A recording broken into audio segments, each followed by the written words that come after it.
Welcome to Math with Mrs. Cox. We are on Chapter 2, Lesson 6, Hands-on, using partial products and the distributive property. We are on page 113 in your math book. Now, this lesson's talking about something really fun. It also reminds me of one of my favorite holidays where we get a lot of this. Yep, that's right. We sure hope that on Halloween, we get distributed out a lot of candy. And here's how Halloween candy has to do with our lesson today. We're going to be talking about the distributive property. Ta-da! Distributive property. This is the formal speech or the fancy definition. When one of the factors of a product usually means multiplication, is the sum of multiplying each added before adding does not change the product. So, here's factors. Product means multiplying. Added means adding these together. So it is saying this right here means the same as doing 3 times 2 and then 3 times 4, and we add the answers together. That's what this is saying, the simplified version. We're going to use the distributive property quite a bit in today's lesson. And just keep thinking about Halloween and how you would like to be distributed out some candy. All right, let's dive into this, shall we? Darnell and his 4 friends. Now, this book is famous for this. I want you to count how many bodies we have here together. Darnell and 4 friends means there are how many bodies? Yep, 5.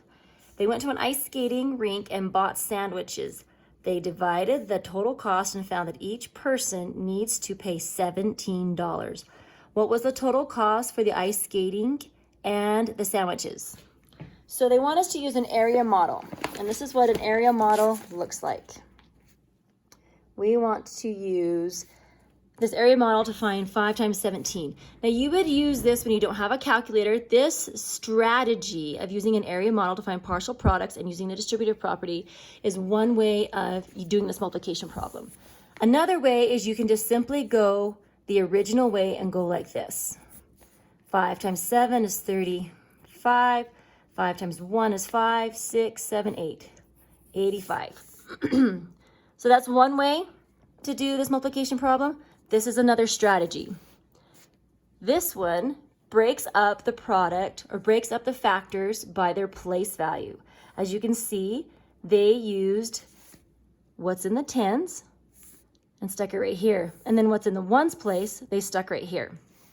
So let's work through this together, shall we? We have 5 over here on the end. We're going to do 5 times 10 equals 50. 5 times 7, 35. Then you add them together. 50 plus 35 is 85. Just like we got here, this is just where they broke it up and they used the distributive property. They distributed that 5 to the 10 spot, and then they distributed the 5 to the 1 spot. So the total cost for eating in sandwiches was, that was an expensive day. All right, vocabulary words. When you use partial products, you are using a property. A property is a rule in mathematics that can be applied to all numbers. The property above that you just applied is the distributive property. You'll learn more about this property in this lesson. So just remember, distributive property and chocolate. More famously, this reason. This gives you a reason to remember distributive property means you distribute out the factor to the place values. All right, let's go to 114, shall we? Okay, we're going to be using an area model to find this answer, but I want you to go ahead and try it the regular way first. Let's do 56 times 7. 7 times 6 is 42. 7 times 5 is 35, 36, 37, 38, 39. Okay, let's see if we can get the same answer, shall we? All right, what we need to do here is we're going to label the model using partial products. We can see there's a 5 in the 10 spot, and there's a 6 in the 1 spot. So we're going to break it up by 7. We'll go times 50, and then 7 times 6. And this is what it's going to look like. 7 times 50, and 7 times 6. We're down here, we've got the 7 times 50, and then whatever the answer is, we're going to add 7 times 6. So 7 times 50, 0, 35, 350. Then 7 times 6 is 42 plus 42. So 350 plus 42, 293. 392, 392. And that is what we got in the original answer.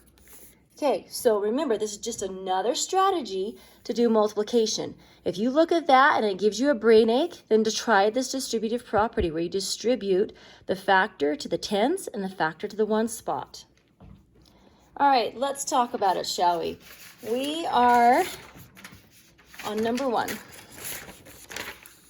How do area models show partial products? Well, this is what the fancy version said.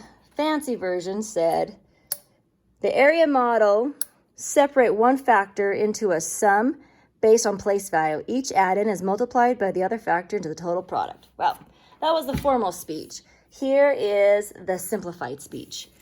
Area models separate factors based on place value, like ones and tens. Like ones and tens. Then multiply each factor out, then add together to get the total. This is the simplified version. You can go back forward if you want to get the formal speech version. Number 2, in finding 7 times 56 above, why does the area model separate 56 into 50 and 6? Well, it's easier to multiply. 7 times 50 and 6, or 7 times 6, mentally.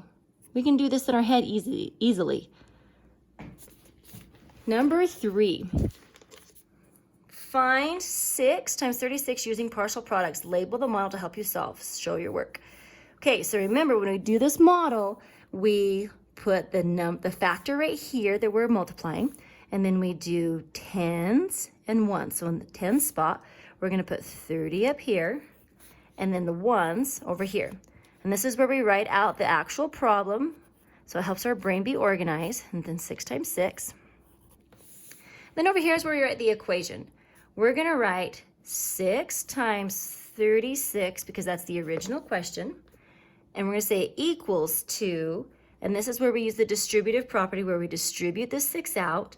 We're going to say 6 times 30, parenthesis, plus the other distributive property, or the other part that we distribute right there, is 6 times 6.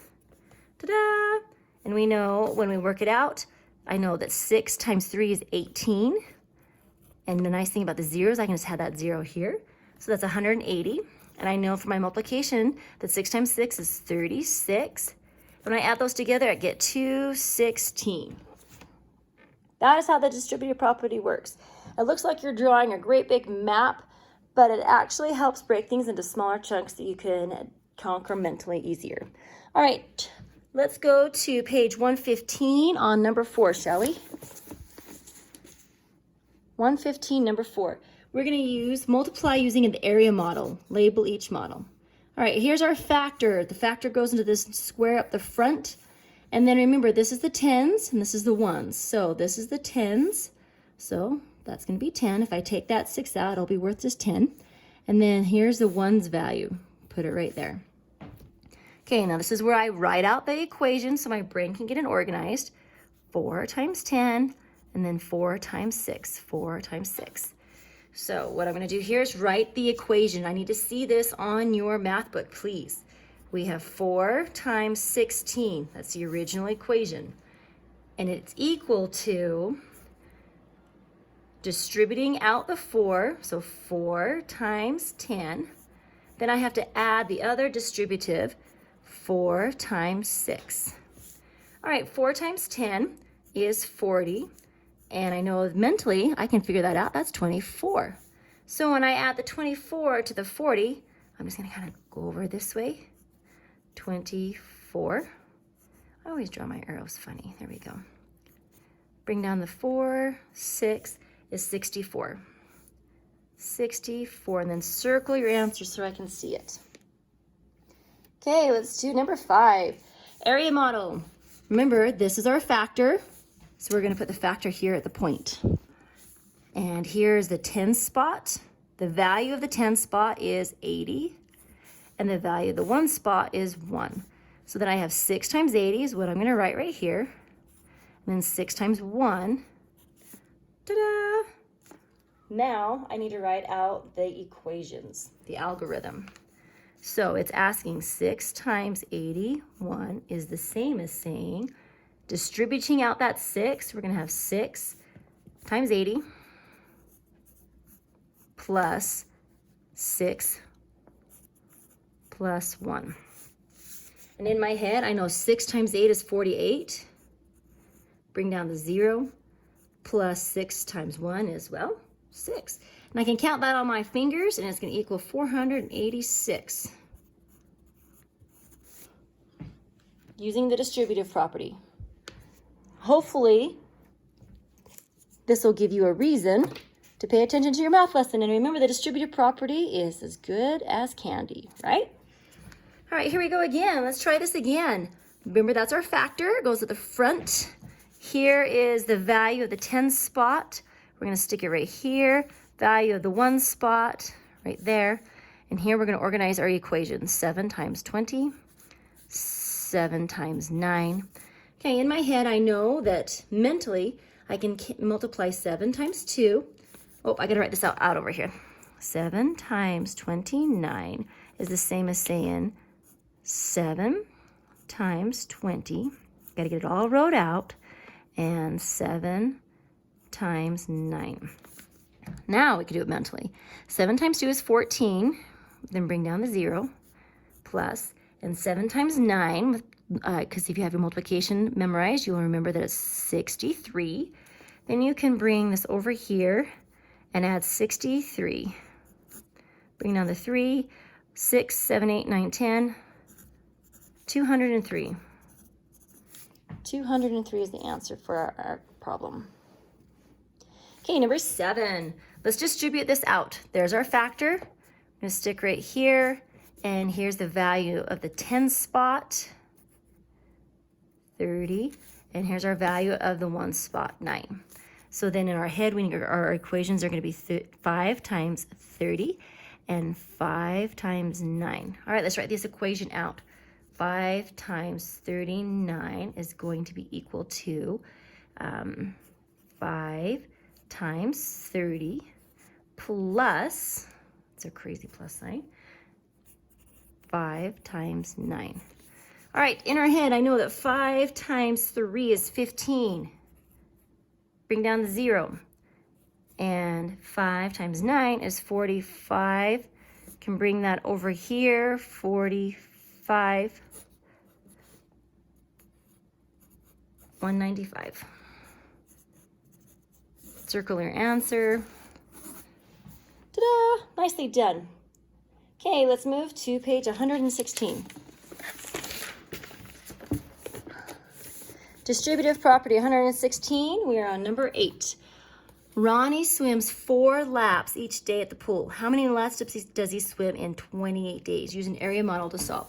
So the problem we're trying to solve is 4 times 28. So area model.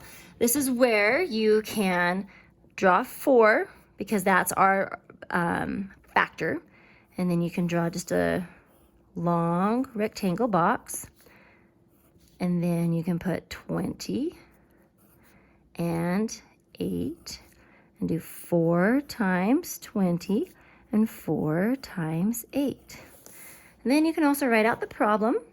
It means the same as 4 times 20 plus 4 times 8. And you can use this little space down here. Mentally, we can see that 4 times 2 is 8. Bring down the 0. And then 4 times 8 is 32. So we can do 80 plus 32. Bring down the 2, 8, 9, 10, 11, 112. Now what is it that we're measuring? We're measuring swims? Nope, we're measuring laps. Circle your answer. Nicely done. I wish they gave us a little bit more room, but I need to make sure I see an area model. Whether or not you like this strategy, I do need to see that you understand that you can use the distributive property for solving problems. Number 9, Yoshi, a little Mario Kart here, saved $5 each week for 23 weeks. What's the total amount he saved using area model to solve? So we have, again, we have 5 times 23. Remember, make sure it's money. So we're going to do our little area model over here. 5, little box. Divide it in half. We're going to do 20 and 3 because that's the 10 spot and the 1 spot. 5 times 20. 5 times 3. And I'm going to draw my little equation right here. Means the same as saying parentheses 5 times 20 plus parentheses 5 times 3. Okay, 5 times 2 is 10. Bring down that extra 0 plus 15. And mentally I can add that together and say that's 115. And I know we are measuring dollars, so $115. All right, number 10. 38 fish are in each aquarium at the fish store. How many fish are there in 5 aquariums? Okay, so sometimes it helps me to translate these into numbers when they have words here. Use an area model to solve, then write an equation for your model. Okay, we can do that, easy peasy. So they're wanting us to do 5 times 35. All right, area model. Hi, I had to redo that whole equation because I wrote a 5 and didn't read this carefully. 38. So make sure you read your numbers carefully. 38. Then into 5 aquariums. I'm going to put 8 here. And then so in our little area model, we're going to have 30 in the tens column and 8 over here in the ones column. So 5 times 30 and 5 times 8. So when we write our equation, we're going to have 5 times 30 plus 5 times 8. Definitely not going to be 25, okay? So we have 150 because we have 5 times 3 is 15, bring down the 0. 5 times 8 is 40. So when we have 150 plus 40, we're going to get a total of 190 fish. That's our answer. Circle your answer for me, please. All right, right here we have Omar that was using an area model for 4 to 61. And I wish they would have drawn this as a proper model, but he did something wrong. So what he should have done was do a 4 at the point, and then he should have done a 60 and a 1. So it'd be 4 times 60 and 4 times 1. What did he do wrong? He did 4 times 60 and 4 times 10. That's how his number got all messed up. So Amar used a 4 times 10 instead of a 4 times 1. This is what he should have done. And here's what it should have looked like, and here's the answer he should have had. Okay, right about it. Last one. How can area models solve multiplication problems? Well, area models help break apart the product into the sum of 2 products that I can easily find. That's just a fancy way of saying we can break it up into a tens column and a ones column and then multiply mentally and add. All right, friends, thank you so much for your time. Let's bounce on over to the homework.